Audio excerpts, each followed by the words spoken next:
Hello, I'm Timothy. You can call me Tim if you prefer, and welcome to this video. I'm on the wrong screen, that's for later.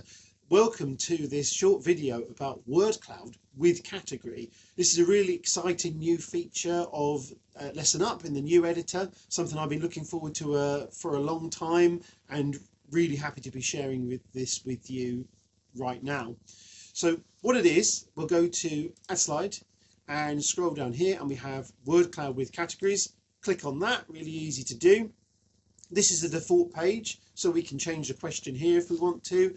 We can add categories really simply, and in fact we can add so many categories, more than we would probably ever need, but I'm going a bit crazy there, aren't I? So I can delete all these, but you get the idea. You can customize that. Obviously I've not written anything into these. Let's get it down to a more manageable amount. There we go, we're almost there. I shouldn't have clicked it so many times. But anyway, shows you how many you can do, doesn't it? So I can change these if I want to. So I could put in sea animals, and then I'm going to put land animals in, and then I'm going to put flying animals.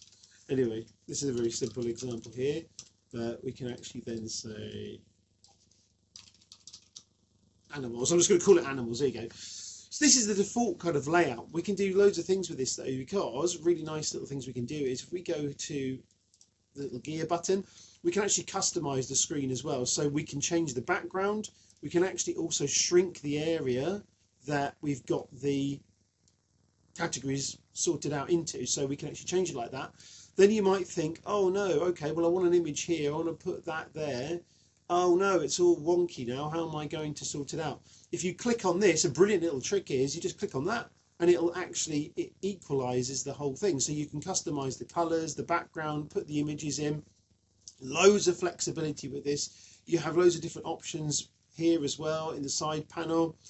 You can do all of these great things with it. Once you get more confident, you can start doing things like this. You can change the background. This is a nice one for dividing up into different genres of music, and you can put different artists in here as well. Obviously it comes up on your learners devices, whichever they're using, and they can filter these answers. Really useful for me in teaching English as my subject. So for analysing text, I could divide it up into different categories, like different figurative devices and things. So really nice potential with this. There's absolutely loads of things you could do. I used to have to do this kind of thing manually with a word cloud and drag the actual bubbles into the places I wanted them to be while the class were contributing, but no more. With this, it actually does it all for you, which is obviously fantastic. This is a very simple example. I put this one in because this is one of the first ones when I was experimenting with word cloud. So obviously think of objects of each color, but I just did this as a very simple demo of it, changing the colors, changing the background, customizing it. That's basic, but it looks nice. So experiment with the word cloud, see what your the word cloud with categories. Experiment with the other word cloud as well, but experiment with word cloud with categories. See what suits your subject, see what suits your learners, and just enjoy it and try it out. So thank you for watching, and I'll see you on the next one.